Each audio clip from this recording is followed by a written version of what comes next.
Yes, what's up mga ka-idol? Kumusta ang lahat? So sa ngayon, dumating na ang pinsan ko na pinaka-poget gwapo ngayon sa Pusulanik na yung una, sinashoutout lang natin ngayon, nandito na sa mismo sa Canada. Welcome my brother. So yan oh, relax na lang oh. Sarap buhay ng bata. So smile na lang. So brother, tayo ka muna kasi may ano ko para malaman ng mga ano natin viewers na ikaw yung pinsan kong gwapo na sobrang pogi. I-share mo din na naman ang pag-flight mo. Kumusta ang pag-flight mo? Flight, enjoy my flight. Yeah. Having Also, fun. having vlog. Yeah. So tayo naman para this be gentleman because you are a professional trackers, you know. Usap na, artista? Yeah, artista ka kasi you are my best. Ako ang yung ano ngayon. So ikaw ang aking artista ngayon. So ako naman ang producer mo. So kumusta naman ang paglipad niyo sa kasama mo? Kumusta ang haba ng biyahe? Naiinip ka ba? Masaya ba? Kumusta man? Okay lang ba? Nakakain ba kayo ng maayos? Tao may sagbot. Tinapay, walang bugas. Bakit na? Ay, normal lang yun. Kasi iba naman kasi bansa. Wala silang mga bigas. So ano pa? Kamusta? Enjoy. Enjoy? Itay-tay ko, libag ko sa plano. Bakit? Hindi ka sanay? Oo. Tapos? Pagkain sa plano, puro sagbot. Mga Patay tayo salad, dyan. walang kanin. Bakit naman? Ganun talaga.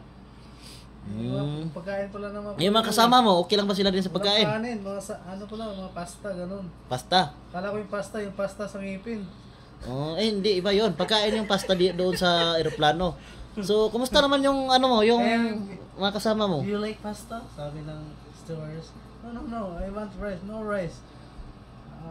Sabi niya, okay. Bread na lang, bread. Bread.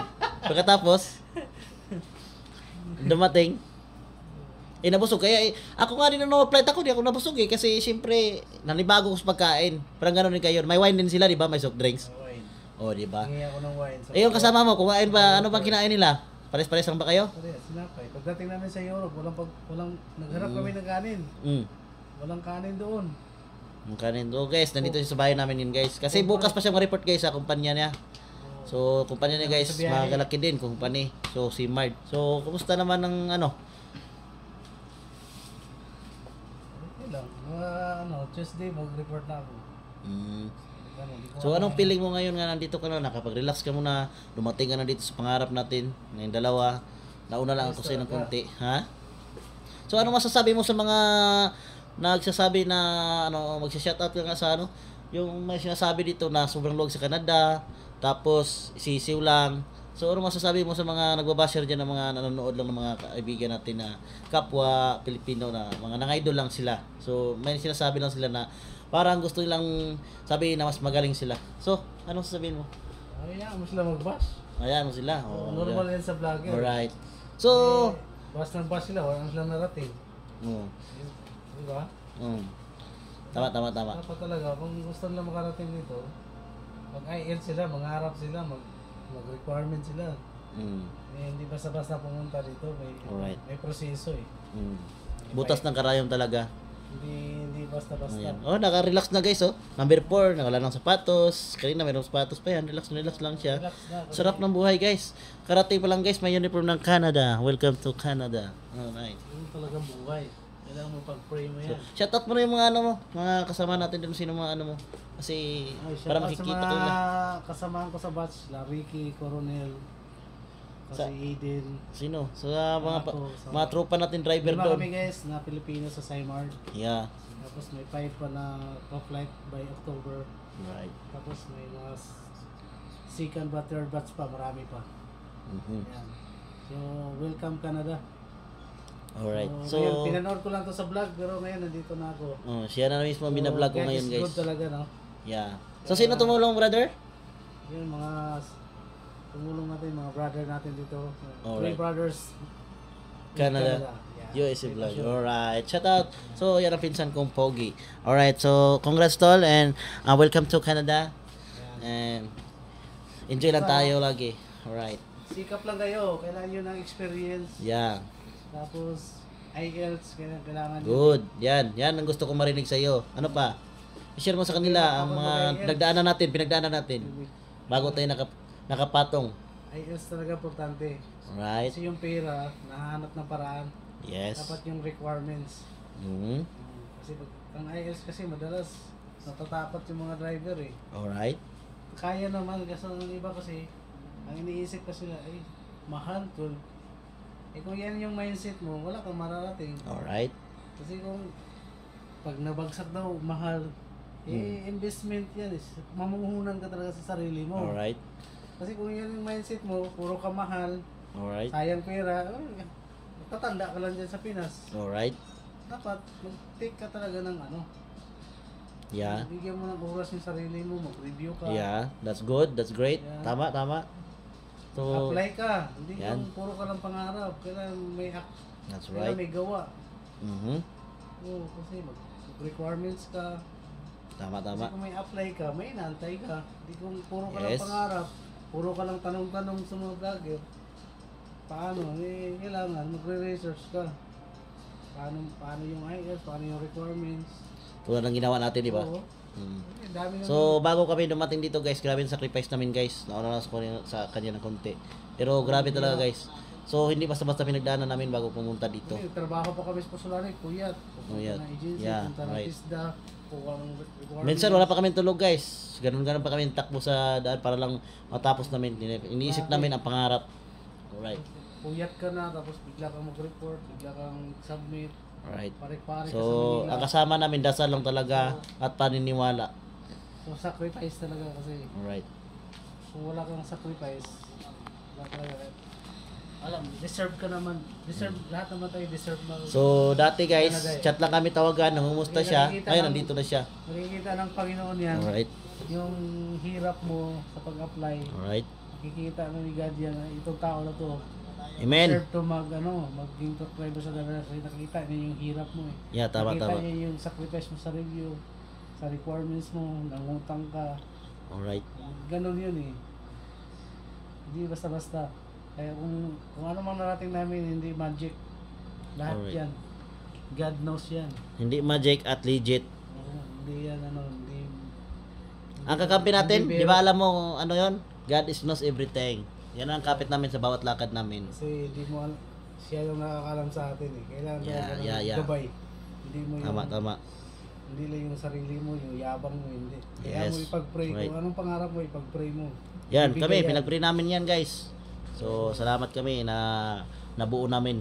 Nauna ko sa kanya, nagkita na kami dito ngayon. So, thank you so much guys. So, sana sa mga nanonood dyan, gaya nyo kami, na idol nyo, na nagsikap kami na para makapunta at marating namin ang Sikap gusto din namin. kayo. Kung Alright. kaya namin, dapat kaya nyo rin. Kasi Yeah. driver rin kami. So anong mayroon? Wala. Walang Parehas pinag-iiba. tayo. Parehas tayo. Yung nakakaiba lang sa atin, yung diskarte. Yung Alright. galaw. Kasi kung wala kang galaw, puro ka lang pangarap. Oh, yeah. Matanda ka lang sa ganyan ng gusto ko mag-Canada, hindi ka mag-apply. Tama. Kailangan ng IELTS, hindi ka mag-IELTS. Tama. Okay, IELTS ka. Bigyan mo ng time, huwag kang magtamad. Alright.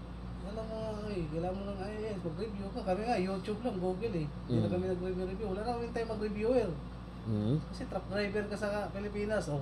Totoo, busy kami lagi din. May Kung trabaho wala din kang kami. biyahe, YouTube ka, So, mag-Google ka. tulog din namin guys. Almost 8 hours lang din sa ano namin, barracks namin doon saan kami nagtrabaho dati. So, alam niya nila doon kung anong trabaho namin. Mga tropa So, yan. sa Pinas pa lang masipag na kami. So, lalo na kaya kung nandito kami, nas lalamangan pa namin ang sipag. Mas maigiyan pa namin, higitan pa. Maraming proseso sa pag-apply. May agent, may agency. Yeah. Kung sa nag-process sa amin lang yun, bawal eh. Alright, tama. PM na lang kayo para mag-guide namin. Maturuan Kung kayo, gumastos yung mga na tinuto. kami, huwag kayong, ang laki ng gastos. Huwag nyo isipin yan. Ang isipin nyo, paano kayo makarating. Kasi Yeah. normal yan eh. Tama. Kasi mamumuhunan ka talaga. May negosyo ba walang puhunan? Ganun yun. Puhunan. Kailangan mamumuhunan ka sa sarili mo. Tama. Para, kaya nga lahat yan. May investment ang tawag yan. Paano may invest yung sarili mo? Takot ka bumitaw ng pera, Tama. takot ka magbayad, takot ka Oo, mag-IELTS. wala ka talaga ano. Kasi kailangan natin ng ano siyempre, para malalaman nila kung willing ka, siyempre malalabas din na yung mga konting mga ano ron dyan. So, malalaman yan, pag tayo naman din kusunada, bawi natin yan. So, basta, yun lang ang sabihin ko sa inyo guys, pag dapat may nandito kayo. experience ka, kaya may enough ka na experience, 3 years, continue, okay? 4 years talaga. 3 to 4 years, kailangan mayroon ka kasi kailangan talaga yun. So, kung 1 year, 2 years ka pa lang, dagdagan mo na. Yeah, Huwag that's mo right. madali kung bata ka pa. Huwag Tama. mo madali yung sarili mo kasi Mhm. para talaga sa iyo yung Canada, ibibigay ni God yan. Amen. Oo, ganun yun. Diba? So, yun lang. So, Basta mm, mag-IELTS kayo, dapat okay yung record nyo. mhm. Wala kayong mga criminal case kasi magre-reflect sa Yeah. visa yan. Lalo na yung biometric, lalo pag may mga kaso kayo, may mga hit kayo, kailangan i-clear nyo muna yung yung kaso Tama, nyo. tama. Baka mamaya pag nag-biometric, may lumabas na case sa... Tama guys. Oo, Tama. mahirap. Lahat yung sinabi niya guys, tumpak. So, at least may idea Sayang kayo. yung effort. Tapos yung medical nyo, dapat fit to work kayo. Yeah. Kasi dadaan kayo sa medical, hindi basta-basta. Tama. Dapat alam niyo yung sarili. Ay, example, nagmi-medical kayo diyan sa Pinas, okay na may medical. Ibig sabihin, alam niyo yung sarili na okay kayo. Mhm. Kung high blood lang, okay lang yan. Kasi Yeah. high blood, may mga maintenance lang yan. Basta sa mga medyo malalang sakit, medyo pagkalanganin ka, huwag mo na ituloy kasi sayang. So, ito pa yung Dapat pinsan ko talaga guys. pa-check up ka muna. Kasi Tama. dadaan ka sa talaga sa medical. Kasi pag Alright. may problema ang medical mo, mahirap. Shoutout mo naman si Original. Si Original, Magpaparequest Labunyo, tayo. yan. Mga tropa natin sa Pusulanic. Mga Wopi, yan, lahat ng Wopi. Yan. Pati, ano. Oo, So, lahat ng ano, mga tropa dyan sa Wopi. yeah. Pusulanic Boys. Yeah. Shoutout din sa Brothers and PTG sisters, group. may mga At tita saka ko. ano pala mga tropa, Yan.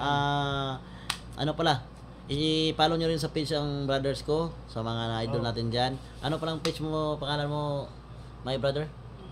Wala pa akong page. Ah, Meron YouTube. ako eh. YouTube channel.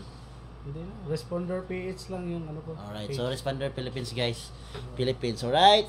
So yun lang Okay. guys, hindi natin nabaan kasi para makapahinga na rin Ilang ang minuto na brother ko. Hanggang sa muling video natin at sa pagsasama namin. Kami ang inyong Brother 4 na ngayon kami kasi ang aking YouTube alam nyo naman. So Oh, samahan grabe. nyo kami lagi. Alright. So thank you so much guys and that's all and God bless. Bye bye.